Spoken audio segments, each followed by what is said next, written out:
মুশকিল এমন একটা জিনিস, অক দিয়ে মানুষের ক্ষতি ছাড়া ভালো কোনোদিন কিছু হয় নাই। তা আমার তো হয়েছে। আপনার কি হয়েছে? বললাম না আপনারে যে সে তার নিজের জীবনটা বাজি রাখছে আমারে বাঁচানোর জন্য। তাইলে এইবার ওই মুশকিল আপনার জীবনটা শেষ করবো? ভাই আমার নাম হরেন দয়াল, আমি কিন্তু কোনো কিছু ডরাই না। কি কোন ভাই, আপনি চলে যাবে? নতুন করে ভাবতেছে ভাই, নতুন সিনেমার গল্প। হ্যাঁ, নতুন একটা সিনেমার গল্প এখন আমার মাথায় ঘুরপাক খাইতেছে। কোন ভাই শুনি, নতুন কি গল্প? না দরকার নাই, আপনি এখন যে প্রজেক্টটা লয়ে আছেন এই প্রজেক্ট নিয়ে আপনি তাহবেন। মুশকিলে যেহেতু এনে পাইলাম না, দেখি কোন জায়গায় তারে খুঁজে পাই। ভাই আমার কথা শুনেন, আপনি কিন্তু ভুলেও মুশকিলটি বিশ্বাস করতে যান না।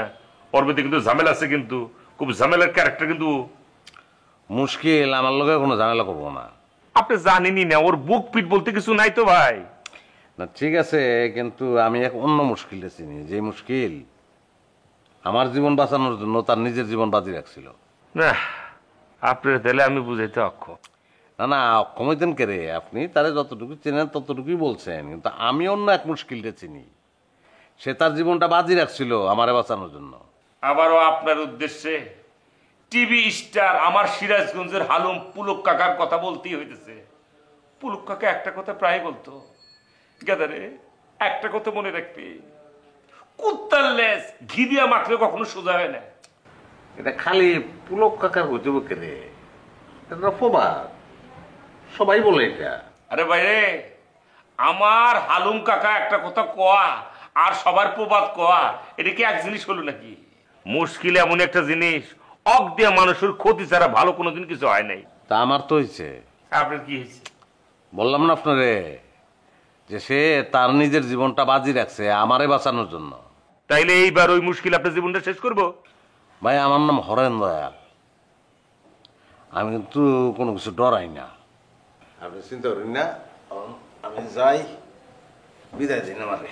ভাই আপনার আমি আবার করতেছি ওই মুশকিল। আর এই মুশকিলের কথা বাদ দিনছে, বাদ দেন। মুশকিল লিয়া আপনি মুশকিলে পড়েন না, মুশকিলের ব্যাপারটা আমি দেখাম। হ্যাঁ, আমি খুশি মনে আমার বিদায় দিন।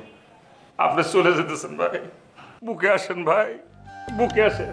আপনারা অনেক ভালোবাসছি, অনেক আগে থেকে আপনারা ভালোবাসছি ভাই।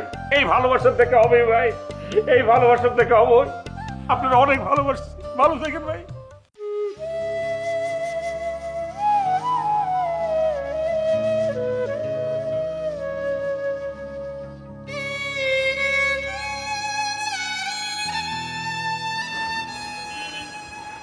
সিদ্ধান্ত শুনছো তো বোন?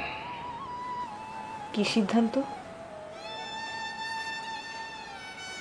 সিনেমা যে আর হইতেছে না সেই সিদ্ধান্ত। সিনেমা হচ্ছে না? হ্যাঁ, হইতেছে না। কষ্ট পাইছি, শুনে বহুত কষ্ট পাইছি। সেই কষ্টের কথা তোমার বোঝানো যাবে না। কষ্ট পাই আর কি করা, বুকের ভিতরে সে কষ্টটা এক প্রকার বাইন্দা হজম করলেন। সিনেমা যখন হইবই না, জোর করে লাভ কি? দুলাল খানের আবার আতার কিনে ব্যস্ত হয়ে পড়ছে। ঠিকই আছে, আমরা চাইতেছি ব্যস্ত হয়ে পড়ুক, অন্তত আতারকে অ্যাজ এ সিঙ্গার হিসেবে একটু দাঁড় করানো হোক।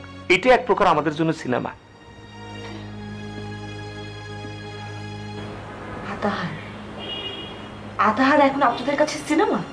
ঠিক সিনেমা না, আবার ধরো এটা আমাদের জন্য সিনেমা। ধরো সিনেমা আমাদের জন্য ছিল একটা চ্যালেঞ্জ, সেই চ্যালেঞ্জটা কিন্তু আমরা নিতে পারি নাই। এই আতাহার হচ্ছে কি এখন আমাদের জন্য একটা সিনেমা, একটা চ্যালেঞ্জ। সেই আতাহারকে যদি মনে করো যে অ্যাজ এ সিঙ্গার হিসাবে আমরা দেশের একটা টপ পজিশনে আনতে পারি, আমরা সবাই দেখতে পাচ্ছি, এইটি আমাদের জন্য সিনেমা হয়ে দাঁড়াবো, বুঝছো না? আর আমি আমি যে সিনেমা সিনেমা করে এতগুলো দিন এখানে পার করলাম, ইন্টারন্যাশনাল মানে সিনেমা হবে, আর এই স্বপ্নে বিভোর হয়ে আমি আমার জীবনের সবকিছু। এত চিল্লায় কোনো লাভ আছে? চিল্লায় কি মার্কেট পাওয়া যায়? এটা কি সম্ভব? যদি চিল্লায় মার্কেট পাওয়া যায় তো তাইলে তো আমি সবচাইতে বড় মার্কেটের মালিক হইতাম। আমি এত চিল্লাই আমি আমার জানা মতো এই টেলিভিশন সিনেমা মিডিয়াতে আমার চেয়ে বেশি চিল্লাই বলে তো জানা নাই। তোমার কি জানা আছে? আমি এত সহজে ছেড়ে দিব না। ছেড়ে দিবে না? কি ছেড়ে দিবে না? কোনো কিছুই ছেড়ে দিব না। এত সহজে আমি কোনো কিছুই ছেড়ে দিব না। আমার স্বপ্ন, আমার বিশ্বাস, আমার সবকিছু এভাবে শেষ হয়ে যাবে সেটা আমি কখনোই হতে দিব না, কখনোই না। আমি এর শেষ দেখে নেব।